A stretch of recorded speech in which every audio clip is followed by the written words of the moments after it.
welcome you in to the Small Ball Podcast alongside Trevor McKinley and Christian Dennis. I'm Scott Ayers. We're back for another week.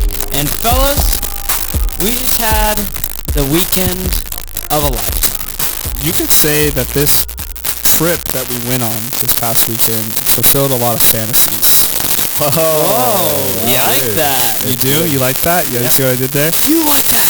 We went to the beautiful town of Jacksonville, Illinois. Yes, I did not misspeak there. Jacksonville, Illinois. About 3 hours, 4 hours from Chicago. And we stayed at an Airbnb that had an indoor basketball court. This place was amazing. Yeah, top 5 Airbnbs I've ever been. And it's not 5, 4, 3, or 2. No, I completely agree. It was the best Airbnb I have ever been in. And even the kitchen, the hangout area, the loft where all the beds were, this place was awesome. Yeah. For those, just picture, we are driving. There's a set of railroad tracks. You kind of take a left turn on all the roads feel like side roads in Jacksonville. And there's just this big warehouse, and you open basically I guess the front door, straight to a basketball court. You go upstairs, and it's just 16 bunk beds, and then one master bed. The one downside, there was 12 of us, or 11 of us there, one shower. Yeah, that was... So, food, though. It was fun. It was fun. A lot of basketball, a lot of sore bodies. My legs are still feeling it. Yeah, I can't do that. No, I've been walking with a limp for the last 72 hours. Scott, you hit a big 3. I hit a game-winning 3, fellas. Yep. Yeah, Christian won the 3-point contest. Trev won the skills challenge and the dunk contest. Wow. Yeah.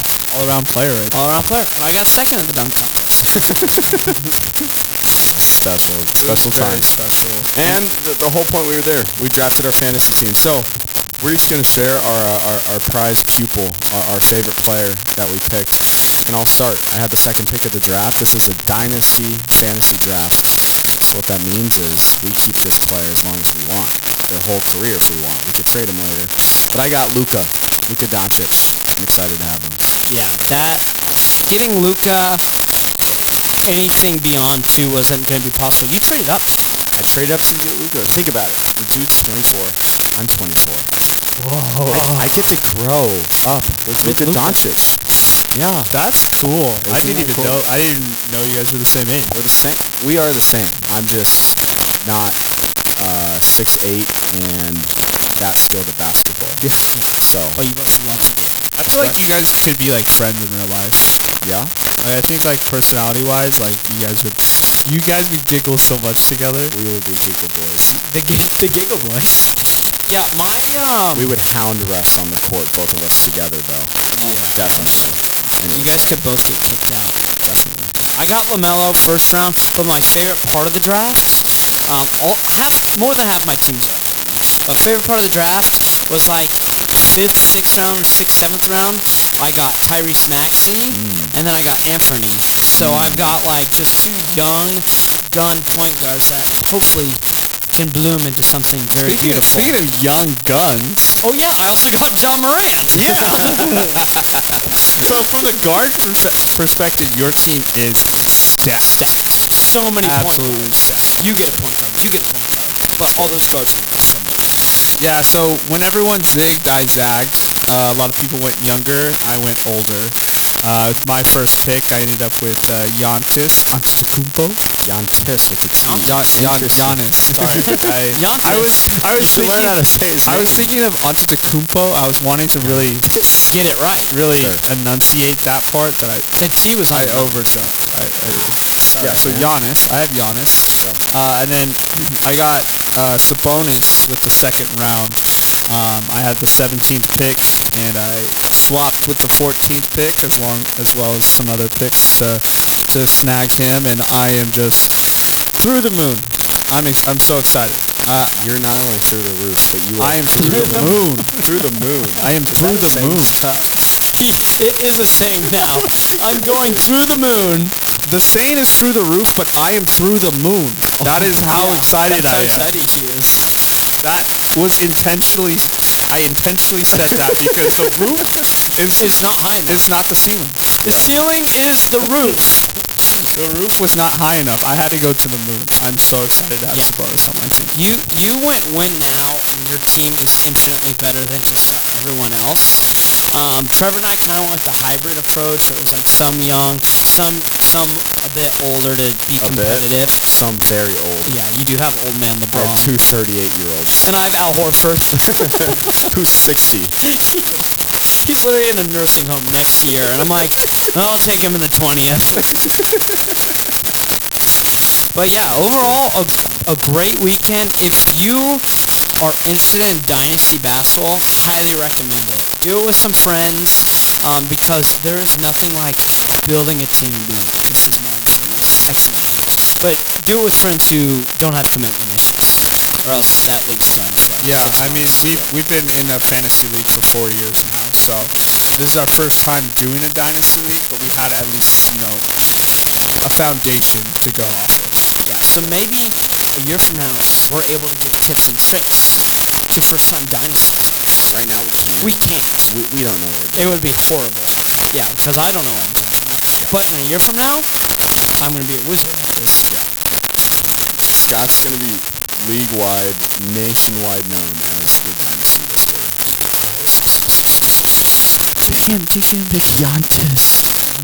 Picyantis. But we also did have a competition. Last episode, if you remember, Trevor, Andy was going to listen or not. Up until about 30 minutes before we started recording, Andy had not listened to the show. But then, all of a sudden, he's like, guys, just started listening. Actually, at 1 o'clock today, he's like, guys, love the first part of the show. And I'm like, but then, doesn't say anything. Crickets for hours. And Chris and I sit next to each other at work, and I'm like, dude, it's over. Because who thought he would listen, who thought he wouldn't? Both of us said he wouldn't, Yeah. but I won the coin flip, so I end up losing the challenge. So about 30 minutes ago, we're getting ready for the show. Andy sends us a voice message, and here it is. Hello, I'm Andy. You all doubted me, and you lost. Wow.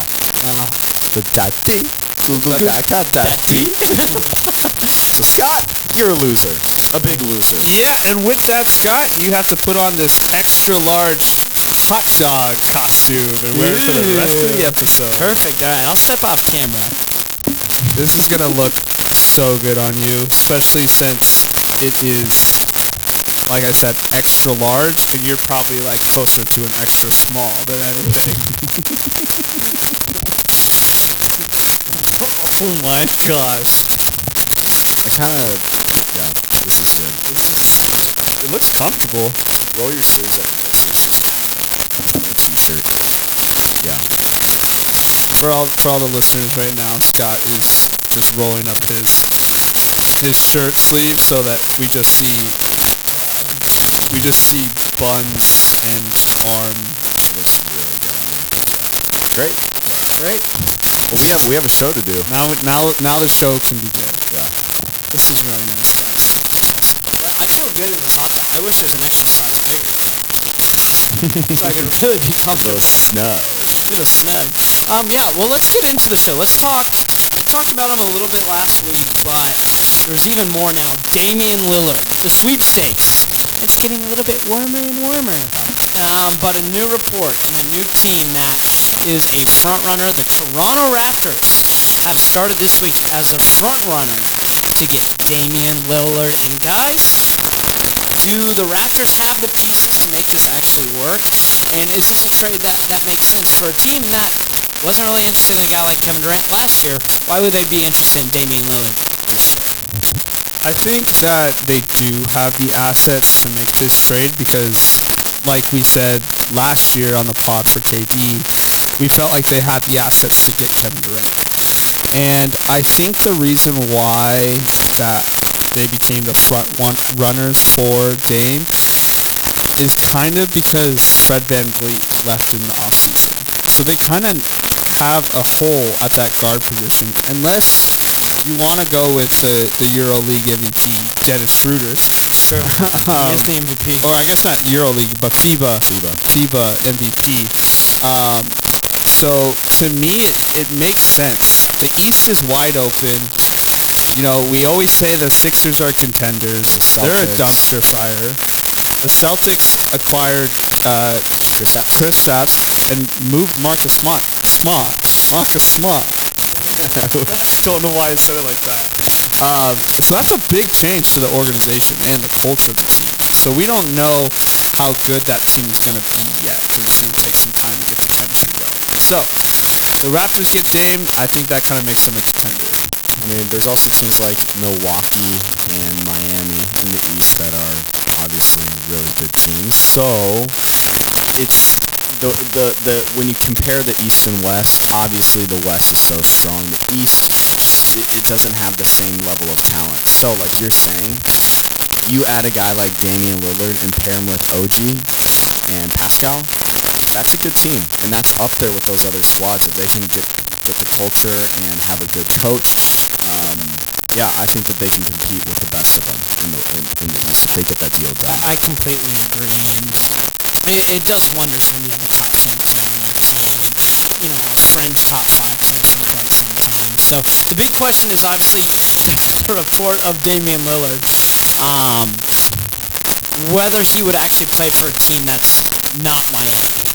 Because obviously you got a slap on the wrist from Adam Silver. Hey, you can't have this kind of talk. And then a week later he's like, if I get traded to a different team, I'm just going to switch to Miami. So, you know, we've kind of talked about it before the show, but that is going to be a focal point. If one of these teams that trades for Dame, how do you convince them, hey, our scenario is way better than what you could have in Miami? I feel like if I'm trading for Dame, like I'm not afraid of Dame coming to my team and then him being like, I want to go to Miami, because I'm going to be like, that's too bad. Like, you're on my team, you're under contract, you're going to play.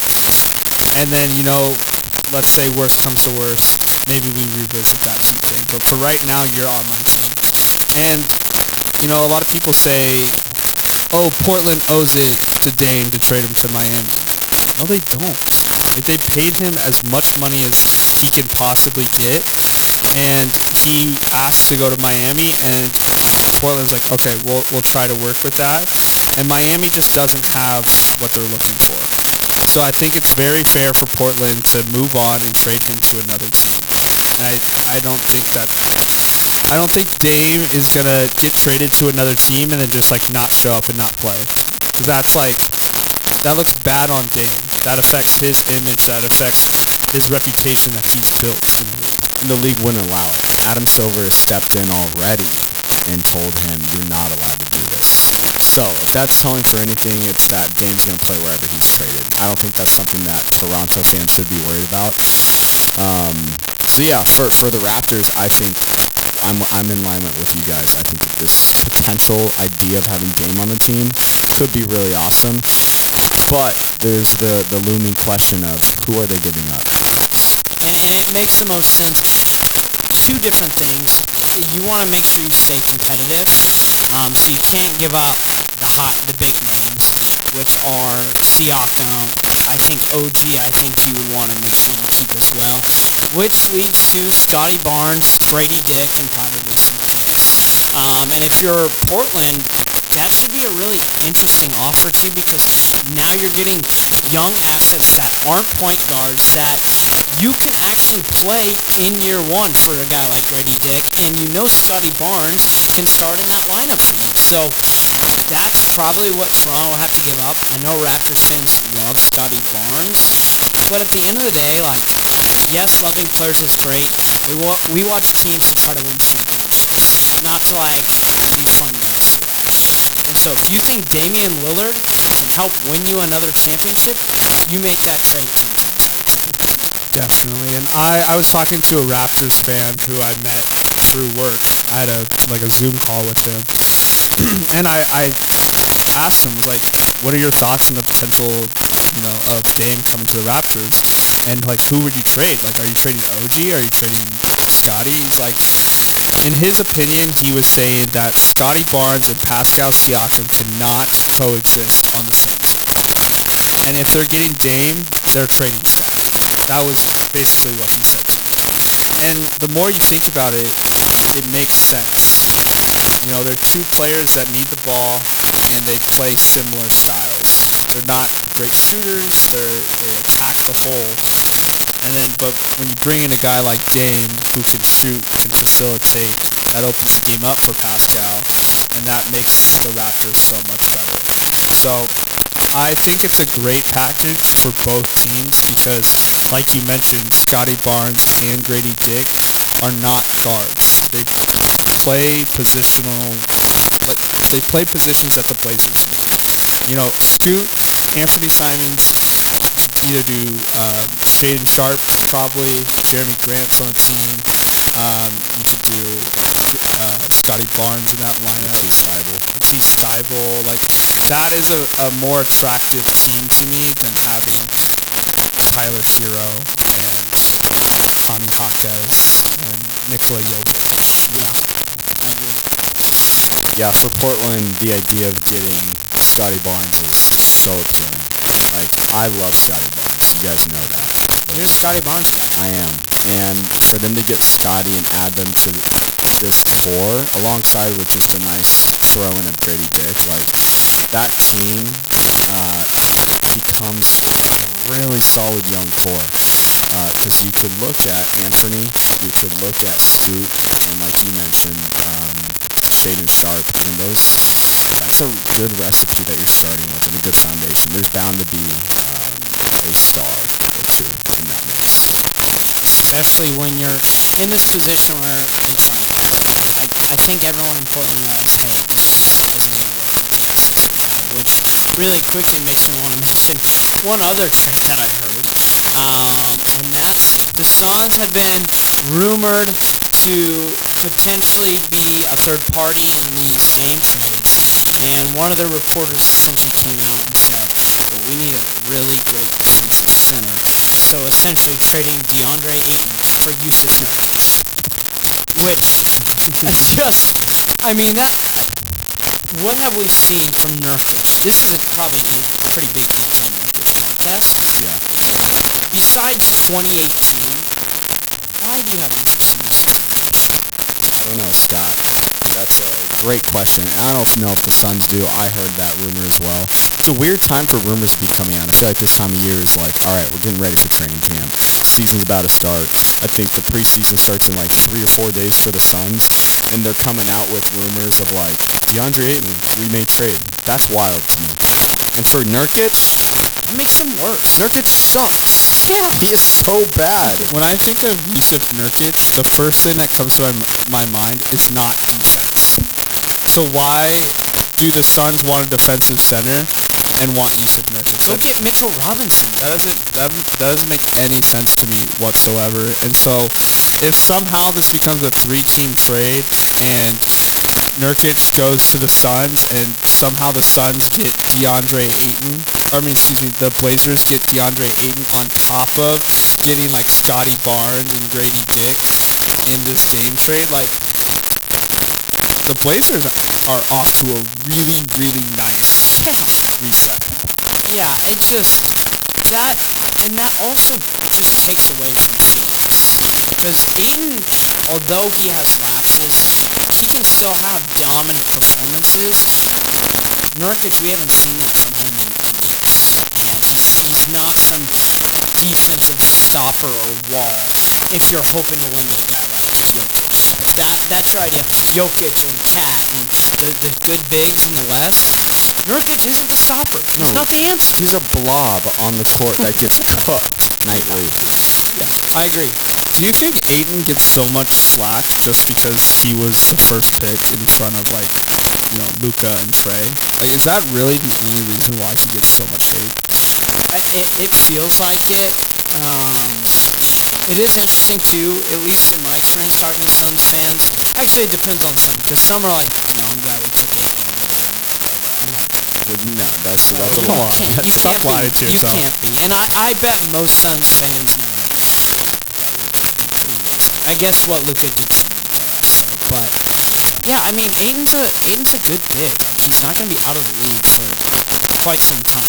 He might be just average, but just probably because of where he went. He does his role. Rebounds, and, well, I guess I shouldn't say that. But He can do it. He has good skill. He has moments where he does his role. He just needs to have a better motor. I mean, the biggest thing is, like, I feel like he just doesn't feel appreciated by the Suns. And because he's come out and said that so many times. Like, he's playing for the Bahamas, and he's like, I feel so loved and welcomed here. Yeah.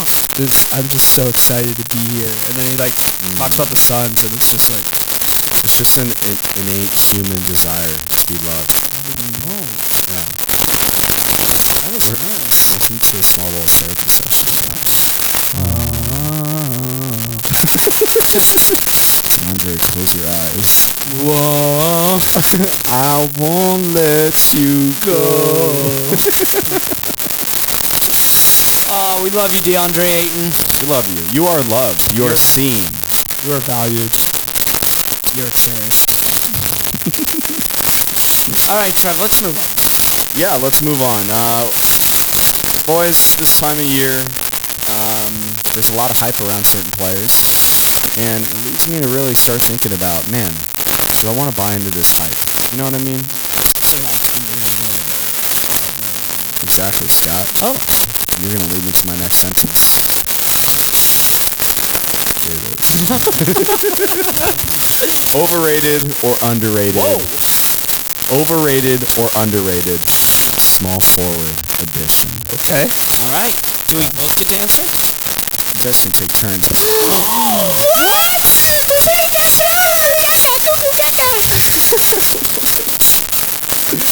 We're starting off with a guy that we were just kind of talking about. OG Anunoby. Is that how you say his name? Anunoby? Anunoby? We're starting off with OG. With OG. Yeah.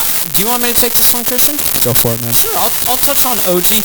He's interesting because I think to the basic NBA fan, he's just another like average 3-and-D guy, and you look at what kind of offers Toronto asked for, and it's like, they want how many first-round picks for OG?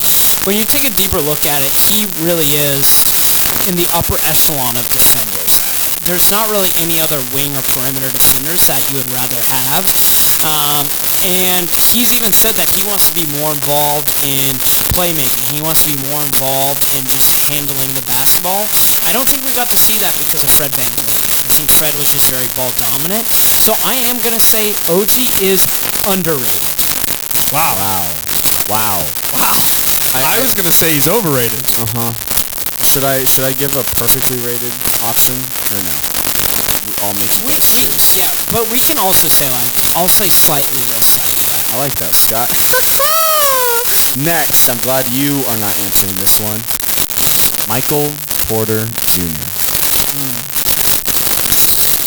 Well, MPJ is probably one of the better three-point shooters in this league, especially at his position and size.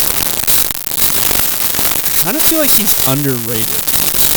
I feel like not a lot of people really care or notice MPJ when they think of like the Nuggets. So it's Jokic Jamal, which for good reasons, the best offense in the league.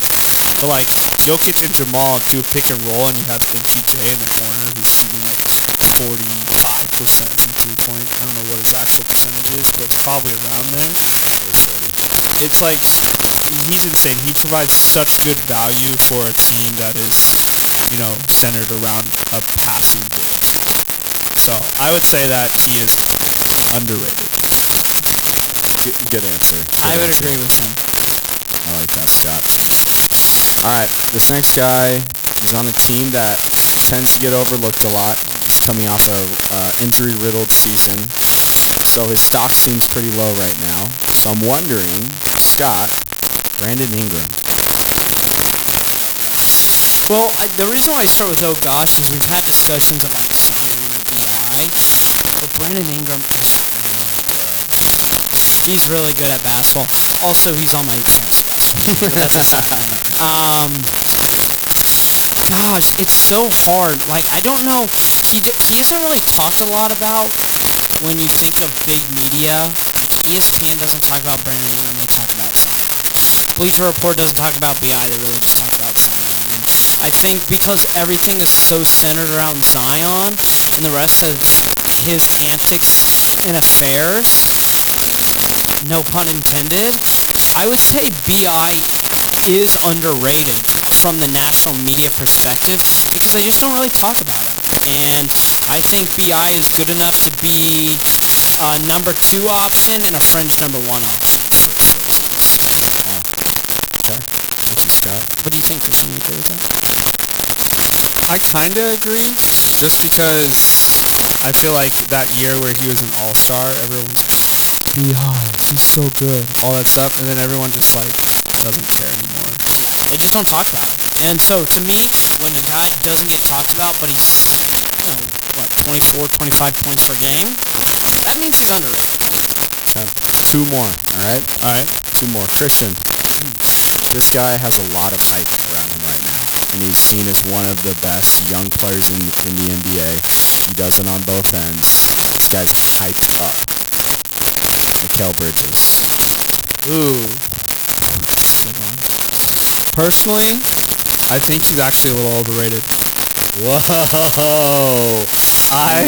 I think he is overrated because he is not a number 1 option. He is a 2, but more likely in my eyes, I think he's a better 3rd option for a team. Just because of what he can provide on the defensive end, I think that's where he thrives the best.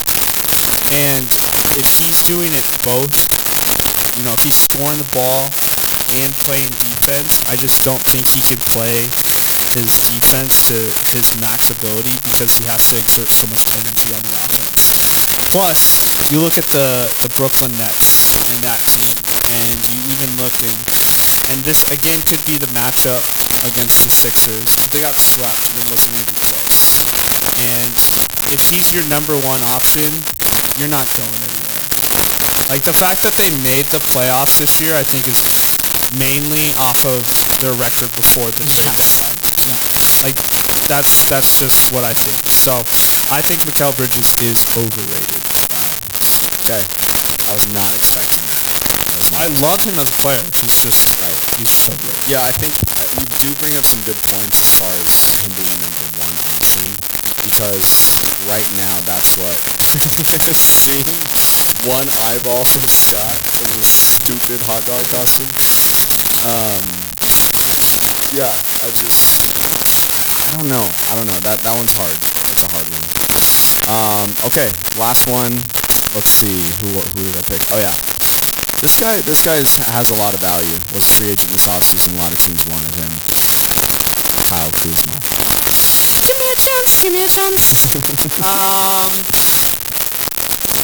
I think I am going to say slightly overrated. I think he is it's always tough when you say someone's overrated because I think people have this certain reaction.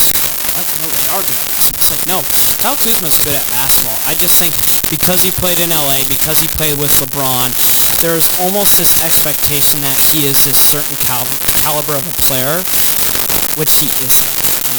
He's still a good outside scorer, but again, he kind of falls into that Bridges area where I don't think he could ever be the second option of a really, truly winning team. At best, I would see him as like a number 3, number 4 option. And that's no disrespect to old Kuzma. I think he is a little overrated. Okay. Good job, guys. Thanks, Trevor. Good job. Thanks, Trev. You as well. That was really good. Yeah. Well, let's move on. All right, let's not talk about underrated. Let's not talk about overrated. Let's talk about a guy for each of us that we think will have a breakout season. So, and maybe they've already had some success in the NBA, but let's just shed some love. Let's shed some light. We talked about love earlier in the podcast. I think we could end with a little bit of love. Yeah. Well, you guys can go before me. Yeah, okay. I got my guy. So the guy that I think could have a nice year, a breakout season, is Devin Vassell. Nice. I like that a lot. I like Devin Vassell a lot, and especially with the addition of Wemby. Victor's going to get a lot of attention, and that's going to leave a lot more room for Devin to, get some open looks, maybe even provide more space for him to go off the dribble a little bit. I think he showed a lot of on-ball scoring this year that he hasn't shown in the years past. And each year he's gotten better. This past year he averaged 18.5 points, about 4 rebounds and 3.5 assists. And, that is 6 more points than what he averaged last year. And so he's getting better every year, and then on top of it, the talent level around him is getting better, which is just going to open up the court more for him. So that's why I think Devin Vassell could potentially be most improved player of the year. I like that a lot. And you could almost pick a couple of guys from that Spurs team. They have so many fun young pieces that, they're just going to be a fun, frisky team to watch. But Vassell leads the pack. I'm going to stay in the West as well. I'm going to pick a guy who decided to break his hand right before playoffs. I'm going to take Jaden McDaniels. And that is a player that I think Minnesota desperately missed in that playoff series. And someone moving forward that's going to have a more increased role with this team. Even with Cat, even with Gobert, McDaniels is not only going to be their best defender, but we've seen an improvement in the scoring. First year he averaged 6 points a game. 2 years ago it was 9, and then just last year it was 12 points per game. So we've seen that improvement on the offensive end where, Mike Conley is the point guard. Anthony Edwards, offense obviously goes through him.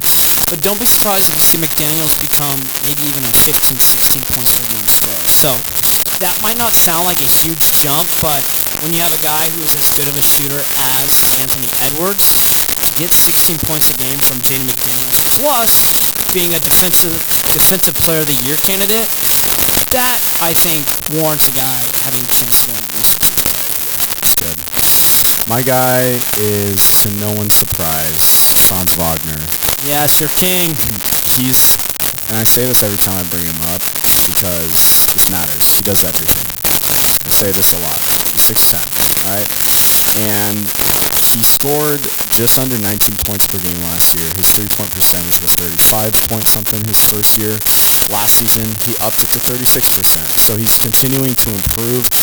Almost all of his numbers improved from year 1 to year 2, and he's in a good scenario right now in Orlando. They have a lot of pieces, and I think it's being centered completely around him and Paolo. Those two are the cornerstones. Build around two really good forwards. That's got to be fun for Orlando fans, but I think Paolo's primed for a breakout year this season. You mean Franz? Yeah, what'd I say? Paolo. Oh yeah, Franz. Sorry.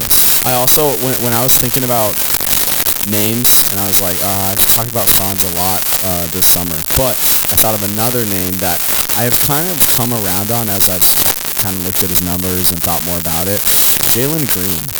All right, I've been hard on him. We've had conversations on the pod about. We've been hard on him. We have. Is he the real deal? He's in a organization that I think their culture is absolutely terrible, but in all that crazy chaos, he somehow has found a way to still produce some solid numbers. He averaged 22 points per game last year in his sophomore season. And yes, he isn't a good defender. He doesn't do a ton other than score the basketball. But I think that if he starts to find his groove, if you will, he could be primed for also a breakout year where all of a sudden it's like in a snap of a finger, Jalen Green is a star. That's the kind of player I think he could be. He's one of those players that I almost feel like he needed a coach that's going to be able to push him and be hard on him. And I think since Ime Udoka is going to be the head coach of the Rockets this year, he's gonna whip that team into shape, and he's going to be, hard on them. And it's kind of, I'm not going to say it's like when the Kings got Mike Brown and De'Aaron Fox kind of took a little bit of a leap. but it's going to be similar in the fact that, I mean, coaching is so huge in the league. Like, people disregard it sometimes, but it really is impactful. And I think now that they got Udoka, who's proven to be a really good coach, his off-the-court choices are a little shaky, but his on-the-court choices have been really solid. Like, that Celtics team was really, really good. They went to the finals. Yeah. You can also compare Jalen Green to maybe a Booker type potential, and I'm blanking on the coach's name that came Monty in. Williams? Monty Williams. I was thinking Mike. Monty Williams came in, and Book took a big step, and the whole team culture changed, and they began to win. So, yeah, coaches do have an impact, and I think Jalen Green could benefit from a new coaching change. Yeah, I like both coaches. My biggest gripe with Jalen Green has always been, can he improve his efficiency? Yeah. And, I think, obviously, coaching changed. I know they brought in some interesting veteran leaders, but they're still veterans that have been in the league long enough to be able to, learn a little bit from. And they didn't really have that before. So we'll see. Outside Eric Gordon, who we watched some Rockets games, and it was always awesome watching him on that court because he would not move. He'd stand near the top of the key, and for 24 seconds, it was just stand and watch Jalen Green play there. So if they can kind of improve that system, that should greatly improve Green and all the other young guys on this team. Yeah, I mean, before we started this podcast, I was even thinking of Alperen Sengun. Yeah. I think, the Coach Silas was just using him wrong. And I think, Udoka is going to come in, he's going to put in a system that benefits Sengun, and we're going to see a jump with him as well. I mean, it's kind of like the Jokic and the Sabonis thing. Sengun is that type of player where, he could be your offensive hub. He's a great passer, great scorer. Just kind of run the offense for him, and that even benefits Jalen Green. Yeah, definitely. Because they didn't really have that structure before. It was just all right, we're just going to dribble for 24 seconds, create some highlight tapes, and let's move on. Yeah. So now it'll feel like they'll have some purpose. Sorry, I thought you were playing with my mic. No. No. Yeah, here's the thing with the Houston Rockets. I like Sengun, and I'm starting to like Jalen Green, weirdly enough. Everyone else there, I'm not really fond of. You don't like Jabari Smith Jr.? No. Tari Eason? Oh. You're a big Tari guy. Yeah, I guess I like maybe a few pieces, but their moves this offseason, KPJ we have had conversations on the pod about KPJ and how he's a locker room just head case. And that's been a big thing, and then comes out with just freaking garbage news. Yeah, that guy's absurd, boy. So, it's just tough. But what a wild thing to say. Anyways, I like those two guys. I could see them breaking out, potentially. I was about to say something and I didn't. Probably for the best. Yeah, probably for the best. But, yeah, I mean, guys, we are getting, actually, final thing, this isn't even big news, but this is how, badly we need basketball. I was telling Christian about this. There's a media group in Denver called DNVR Sports, and they actually do a good job. They produce a lot of pro Nugget stuff, and really good because the media overlooks them. But we're in the point of the off season where they got angry at the Nuggets Twitter account, and that's because the Nuggets Twitter Abby is NBA Paint and how they redesign Oh, yeah. they draw. This media member had a full-on meltdown because the Nuggets Twitter Abby is the NBA Paint Denver Nuggets. To the point he's tweeting if you're a true Nuggets fan, you would understand that we've been overlooked. This is just disrespectful, blah blah blah blah blah. Dude, we need basketball. This guy's not in touch with NBA Twitter. At all. At all. No. For being an NBA sports writer who probably spends most of his time on Twitter, to have your logo done by NBA Paint is complete. It's an honor. It is. And so NBA Paint what they did, they went in a back and forth, and then they did an NBA paint of his Twitter checkmate. And so it's just like, these are the worst parts of, it's like, dude, it's literally like, you gotta go touch some grass. I promise it's gonna be okay. Like, it's not a big deal. Grass nerd. And then there were a couple people who were like, from DMVR, they're like, yeah, they need to change their advertising guys. They won the championship. Like, I know the Broncos are terrible, but it's gonna be okay. We're gonna be alright. So we just, the point of that is, basketball's right around the corner. I'm sick of seeing Taylor Swift and Travis Kelce's box clapping. Yes. I need basketball We now. need basketball, because these are the things that do not matter. What matters is watching our bros ball and beating the Lakers, the Celtics, the Knicks, the Heat. Yeah. Any other big market bozo teams. Sixers. Beating the Sixers. Yeah, I need it. Down with the big market bozo. I need it bad. I need it bad, so let's stop buying the Twitter accounts that make cool paint jobs. Let's care about what matters. We're getting close. We're so close. Training camp's right around the corner, Trevor. I won't be here next week. Another Charlie. It's okay, Trevor. In 2 weeks, I won't be here. So. Back on top. I'm the man. I'm the man. I'm the man. I'm not going for a long time, fellas. I'm here for good. Scott. Consistency. You can always bet on fatherhood. The house always wins. The house does always win. Well, fellas, another great episode. Great episode for the great Trevor Micklin and the great Christian Dinosaur. I'm the great Scott Ash. We say so long for now. We will see you next week. Give me a chance, give me a chance, give me a chance.